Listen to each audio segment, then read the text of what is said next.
The year was 1866, and the plains were merciless that winter. The wagon train cut a hard trail through the snow, wheels groaning, horses blowing steam into the gray air. Clara sat hunched in the back of her brother's wagon, her crippled legs stiff beneath the blanket.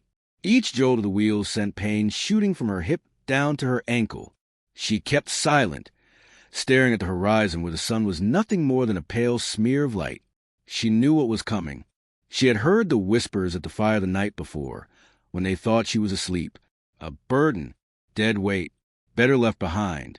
The wagon master pulled the team to a halt at a lonely stretch of scrub and snow.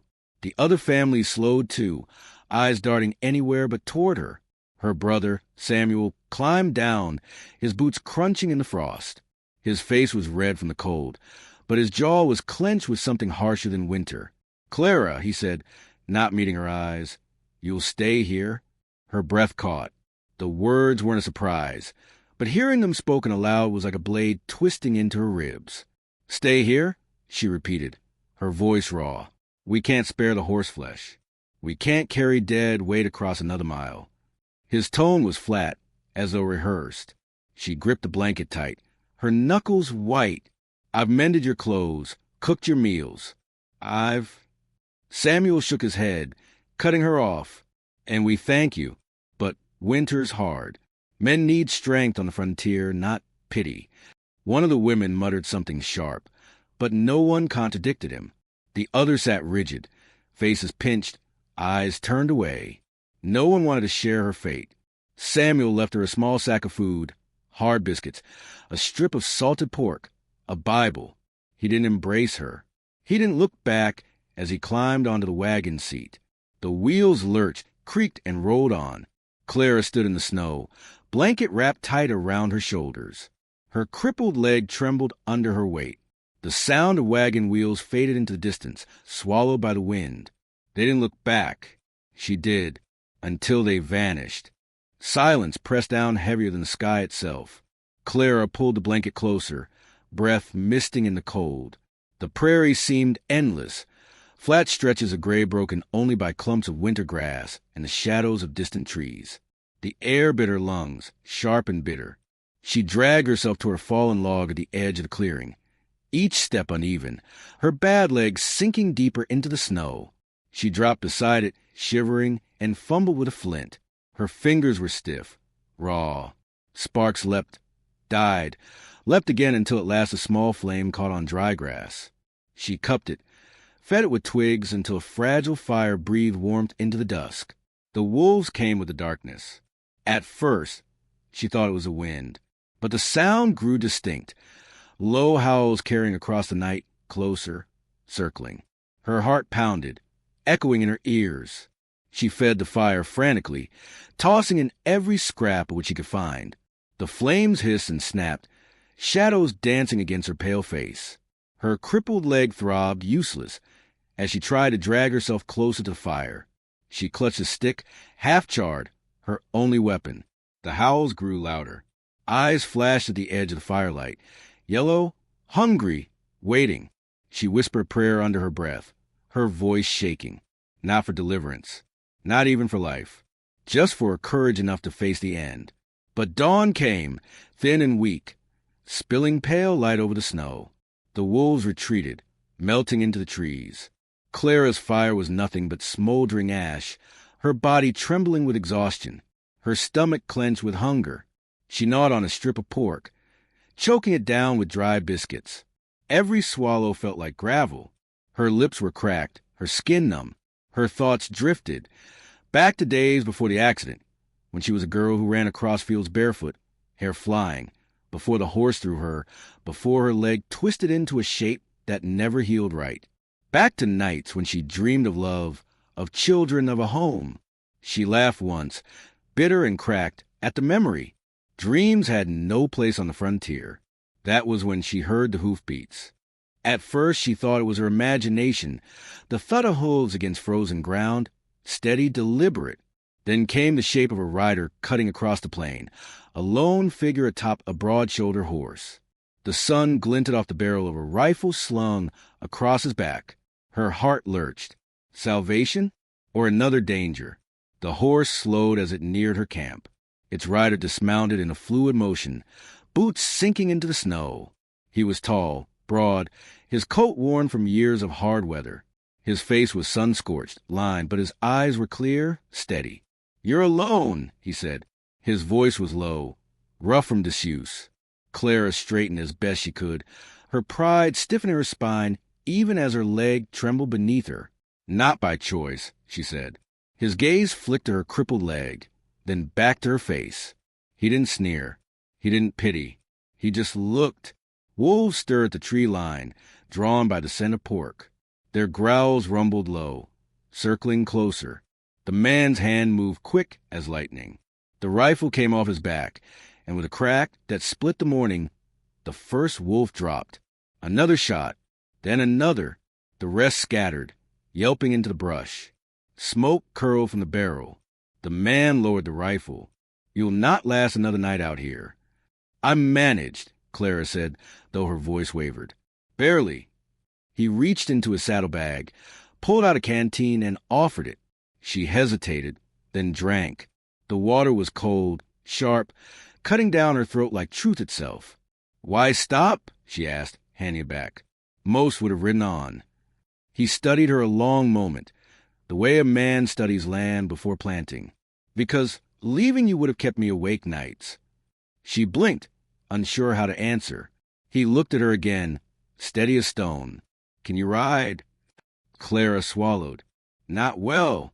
He stepped forward, and without waiting for protest, lifted her easily, cradling her like she weighed nothing. Her heart pounded, not just from the sudden closeness, but from the strange safety she felt in his grip. He settled her onto the horse, swung up behind her, and took the reins. The animal snorted, turned, and carried them toward the horizon. Clara held the blanket tight around her shoulders. For the first time in weeks, warmth spread through her, not just from the fire, not from food or drink, but from the quiet strength of the stranger behind her. She didn't know his name yet. She didn't know where he was taking her. But she knew this much. He hadn't left her, and that was enough. The trail stretched rough and frozen as the stranger's horse carried them westward. Clara sat stiff in the saddle, her leg awkward and heavy, her body aching from exhaustion. She wanted to ask questions, his name, his intent, his destination, but her throat was raw, her pride rawer. She clutched the blanket close and let the rhythm of the horse drum against her bones. The man said little, only steering the animal with steady hands. Eyes set ahead. The land shifted slowly from open plain to scattered pines, from snow-clouded flats to rises of rocky ground. At last, after what felt like hours, a cluster of buildings appeared against the horizon. The farmstead was simple, a weathered cabin, a lean-to barn, fences sagging under snowdrifts. Smoke curled thin from the chimney.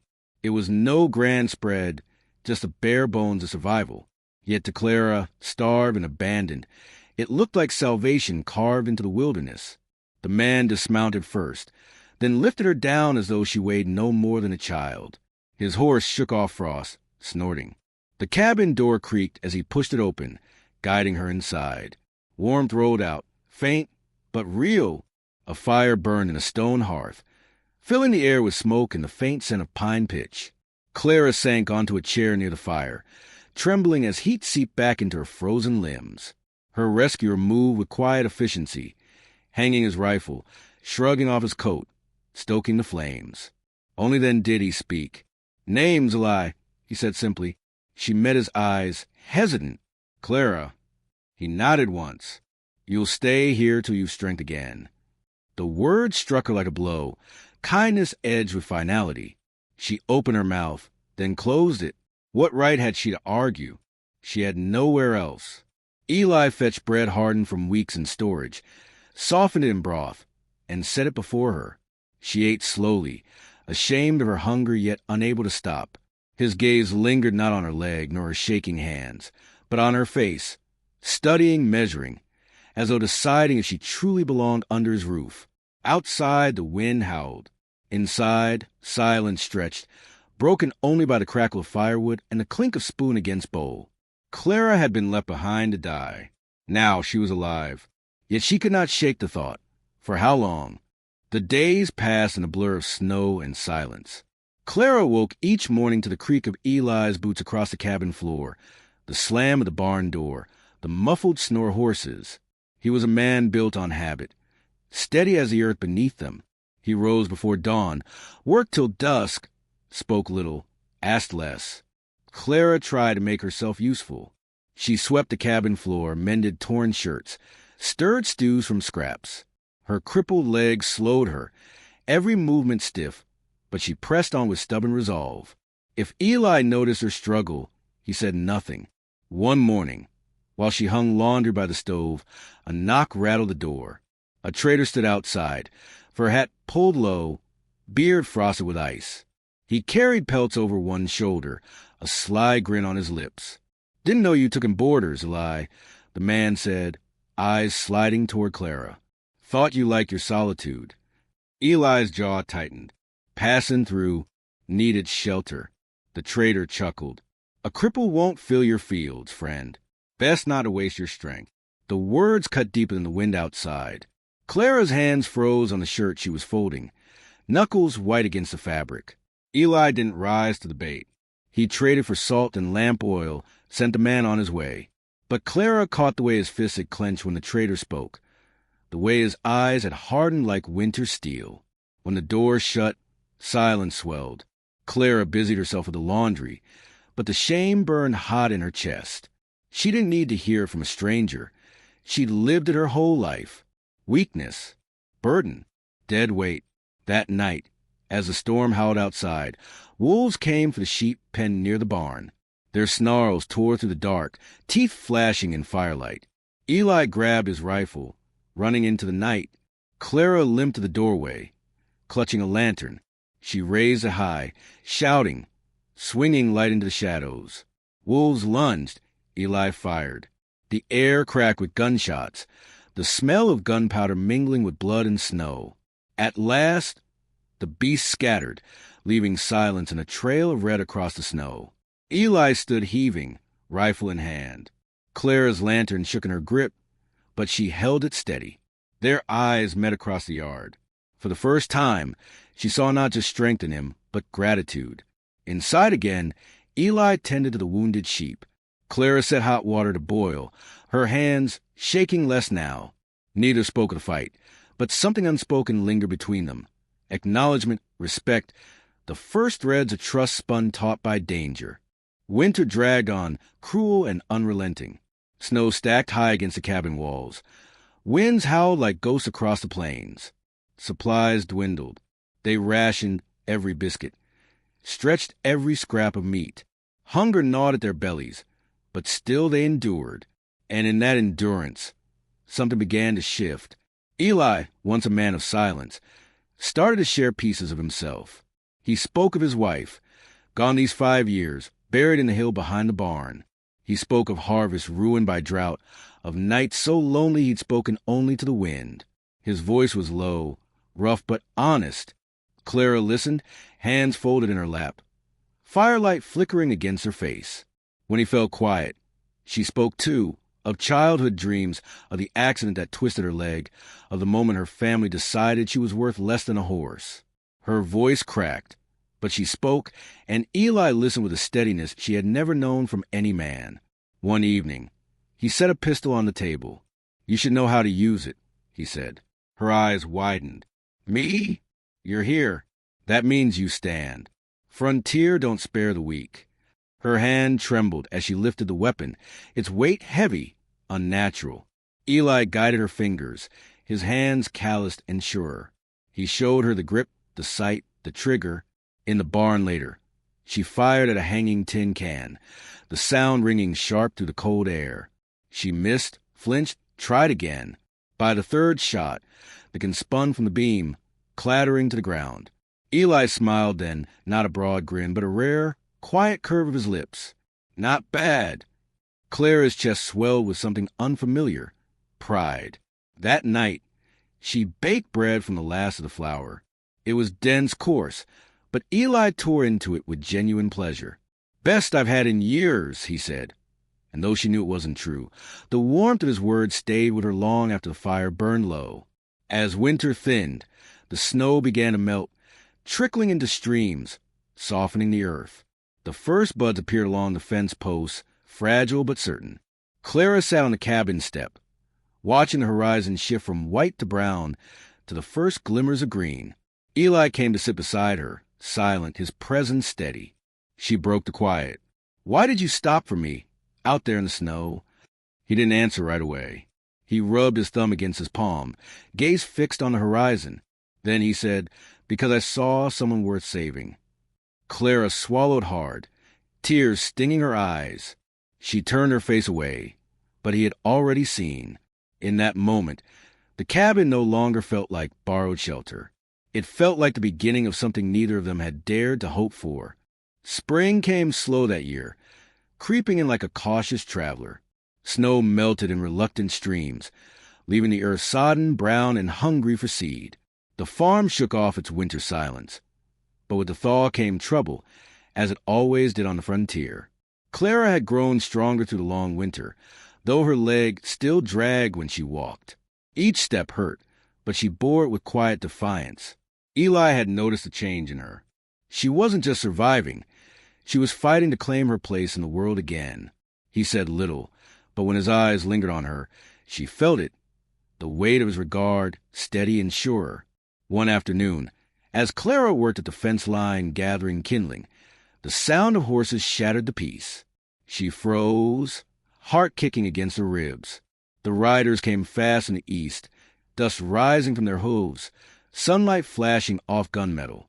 3 of them, drifters by their look, rough beards, ragged coats, eyes sharp with hunger and something meaner. They rode into the yard without invitation, their horses stamping and snorting. Eli stepped out of the barn, wiping his hands on a rag, jaw set tight. His rifle leaned against the wall just within reach, but his stance was calm, almost too calm. "Well, now," the lead rider drawled, swinging down from his saddle. "Didn't reckon we'd find much this far out. But looky here, cabin, stock, even a woman."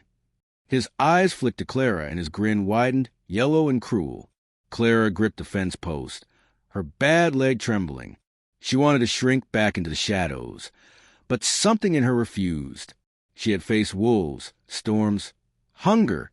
She would not cower before men who smelled of whiskey and greed. Eli's voice cut through the tension. "You'll take your leave. Ain't nothing here for you." The second rider laughed, spitting into the dirt. "We see sheep, horses, a full pantry maybe. Looks like plenty to me." The third swung his gaze toward Clara. "And her. Ain't often you see such company." The words landed like a slap. Clara's hands shook, but she forced him steady. Eli didn't move, but the silence in him felt like the calm before a storm. His eyes narrowed, his shoulders squared, and his hand edged closer to the rifle by the barn door. The lead drifter noticed. His smile faltered. "You aim to make trouble, farmer?" Eli's voice was low, steel wrapped in patience. "Not unless you bring it." Time stretched thin as a blade. Clara's heart thundered. She remembered the pistol Eli had taught her to use, sitting inside the cabin drawer. She thought of reaching for it, but her leg wouldn't carry her fast enough. So she did the only thing she could, stood tall, chin high, though her body trembled. "You should go," she said, her voice clear despite the quaver underneath. The drifters blinked, surprised at the sound of her words. For a moment, they hesitated, but cruelty doesn't leave a man easy. The lead rider sneered and stepped closer, his hand brushing the butt of his revolver. The crack of Eli's rifle split the air. The bullet struck the dirt inches from a man's boot. Dust flew up, sharp as warning. The drifter froze, his face blanching. Eli's rifle barrel stayed trained on him, steady as a stone wall. "You got 2 choices," Eli said, his voice low and final. "Ride off now or find out how fast I can reload." For a heartbeat, the yard held its breath. Then the men cursed, spat, and swung into their saddles. They wheeled their horses around and pounded back the way they came, dust trailing behind them. When silence returned, Clara exhaled the breath she hadn't known she was holding. Her legs nearly gave out. Eli lowered his rifle, his face carved in hard lines. He looked at her then, not as a burden, not as someone fragile, but as though she were part of the stand he had just made. She swallowed, voice soft but steady. You didn't have to scare them for me. Eli shook his head. No, Clara, I scare them for us. The word struck deep, heavier than any bullet. For the first time, she felt what it meant not to be left behind, but to be chosen. The drifters never came back, though their shadow lingered in Clara's mind for days. She replayed the scene. Her fear, Eli's calm, the way it stood between her and danger without hesitation. Each memory tightened something in her chest, something she didn't quite dare to name. Life on the farm settled again. The snow melted into streams that fed the soil. Eli plowed the fields, his back bent, muscles straining with every turn of the blade. Clara limped along the rows, planting seeds with hands roughened from work. Each furrow felt like a promise. That life could begin again. Evenings found them on the porch, watching the horizon fade into fire-colored dusk. Eli would smoke his pipe. Clara would mend shirts, and silence stretched between them, comfortable, alive with things unsaid. One evening, as the frogs began to sing the creek, Eli spoke. Clara. She looked up, needle paused in her hand. You've carried yourself through more than most could. You've done it with grit I can't rightly put words to. He hesitated, his eyes fixed on the fields, the way men do when words come heavy. I'd like you to stay. Her throat tightened. Stay? For spring planting. His gaze met hers and, steady and unflinching. No, for good, as my wife. The world stilled. The night sounds faded. Clara's hands trembled, the shirt slipping from her lap. Your wife. You've lived in my house, worked my fields, stood beside me when men came to take what was ours. I don't see weakness when I look at you. I see the woman I want by my side. Tears blurred her vision, hot and sudden. She shook her head, voice breaking. You don't see my limp? The way I falter. Eli's voice was quiet but sure. I see the woman walking beside me. Not behind, not left in the snow. Beside. The words broke something in her. Broke the chain of shame, of abandonment, of years spent believing she was less. Her tears spilled free, but they were not a despair. She whispered, almost too soft to hear. Yes. The porch seemed to glow in the fading light. Eli reached for her hand, rough fingers folding around hers, steady and sure. It was not the touch of pity, nor of fleeting kindness. It was a grip of a man who had chosen, and would keep choosing. From that day forward, the cabin was no longer just his. It was theirs. Together they tilled the soil, mended fences, shared laughter at burnt bread and crooked rows of corn. Clara limped, but she walked with pride. Eli carried the weight of work, but his shoulders no longer stooped beneath loneliness. Nights by the fire became stories shared. Silences cherished, a life woven from threads of hardship and hope. Where once she had seen only her brokenness, Clara now saw strength, because he had seen it first. The narrator's voice settled soft, like dusk on the prairie. The frontier tested them, stripped them down to bone and will. Others saw weakness in her limp, in her frailty, in her scars.